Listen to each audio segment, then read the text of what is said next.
Magandang umaga po sa ating lahat. Ngayon ay araw ng Huwebes, November 30, 2023 at narito magiging lagay ng panahon para sa buong maghapon at sa mga susunod pang mga araw.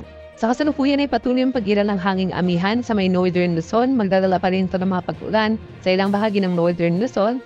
Gayun din itong easterlies ay patuloy ng iral naman dito sa may silangang bahagi ng Southern Luzon, Visayas at Mindanao. Aasahan na magiging madalas pa rin yung mga pag-ulan sa may bahagi ng Quezon, Bicol Region, Eastern Visayas, Caraga at sa may Davao Region. At pinag-ingat pa rin yung ating mga kababayan dyan dahil sa banta ng mga pagbaha at pagguho ng lupa lalong-lalo na tuwing magkakaroon ng mga malalakas na mga pag-ulan, dulot ito ng easterlies. And sa ngayong umaga, meron tayo namamata ng mga cloud clusters sa may bahagi ng Mindanao, although hindi naman natin inaasahan na magtatagal ito at possible na maaari lamang magtagal hanggang mamayang tanghali. At meron ding cloud clusters sa misilangan naman ng Luzon at unti-unti itong papalapit sa ating kalupaan. At inaasahan na magdadry ito ng mga pag-ulan ngayong araw sa may bahagi ng Quezon at Bicol Region. Samantalang so far, wala pa rin naman tayo namamataan na low pressure area sa loob na ba sa ating Philippine Area of Responsibility. Mababa pa rin chance na magkaroon tayo ng bagyo sa susunod na 5 araw.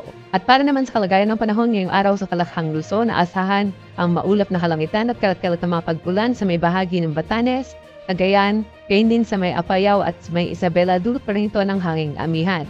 At sa nalalabing bahagi ng Northern Luzon, partikular sa may Ilocos Region, Cordillera at nalalabing bahagi naman ng Cagayan Valley, bagyang maulap hanggang sa maulap na kalangitan at mga pulupulong may hinang pag-ulan ang asahan, dulot pa rin ito ng hanging amihan. At sa may Metro Manila naman at sa nalalabing bahagi ng Luzon, partikular sa may Central Luzon, Calabarzon at Mimaropa, aasahan gayon din sa may Bicol Region na asahan ng bagyang maulap hanggang sa maulap na kalangitan at mga tsansa lamang ng mga pulupulong mga pag-ulan, pagkidlat at pagkulog, dulot yan ng mga localized thunderstorms na mas magiging madalas sa may bahagi ng Quezon at Bicol Region ngayong araw. Agwat ng temperatura sa may lawag nasa 24 to 32 degrees Celsius, sa may Tuguegarao ay 22 to 27, Pag-Visiti ay nasa 17 to 25, Metro Manila 25 to 33, dito naman sa may Tagaytay 23 to 30, sa may Legazpi 25 to 32, at sa may Puerto Princesa at Calayan Islands ay nasa 26 to 32 degrees Celsius. At para naman sa kalagayan ng panahon ngayong araw sa Kalakhang, Visayas at Mindanao, aasahan natin ang bagyang maulap hanggang sa maulap na kalangitan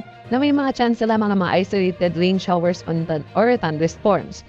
At magiging madalas ito sa may silangang bahagi ng Visayas at Mindanao, partikular sa may Eastern Visayas, Caraga at sa may Davao Region dahil naman sa pag-iral ng easterlies. Nag-iingat pa rin yung ating mga kababayan dahil posible pa rin magkaroon ng mga malalakas na mga pagpulan na maaaring magdala ng mga pagbaha at pagbuho ng lupa. Agwat ng temperatura sa may Iloilo at Tacloban nasa 26 to 32 degrees Celsius, sa may Metro Cebu 26 to 33, Cagayan de Oro 25 to 32, at dito naman sa may Metro Davao at Zamboanga City nasa 25 to 33 degrees Celsius. At para naman sa lagay ng ating karagatan, sa ngayon meron pa rin tayo nakataas na gale warning sa mga baybayin ng Batanes, Bubuyan Islands at gayon din sa may Ilocos Norte. Hanggat maaari ay huwag munang pumalaot dahil pa rin sa banta matataas ang mga pag-alon dulot ng hangin amihan. Inaasahan po natin na mamayang gabi ang magkakaroon na naman panibagong pagbukso ng hangin amihan, kaya aasahan na magiging mas mataas pa yung mga pag-alon dito sa may bahagi ng Northern Luzon sa mga susunod na mga oras. At para naman sa ating 3-day weather outlook sa mga pangunahing syudad ng ating bansa, naasahan natin na patuloy ang generally fair weather conditions at mga chance lamang ng mga isolated rain showers and thunderstorms, especially sa may Southern Luzon, Visayas at Mindanao, yung mga silang bahagi dahil pa rin sa pag-iral ng easterlies. At hanggang sa Sabado, iiral naman yung hanging amihan dito sa may Northern Luzon at pagdating ng araw ng Linggo ay maaaring bahagya itong humina at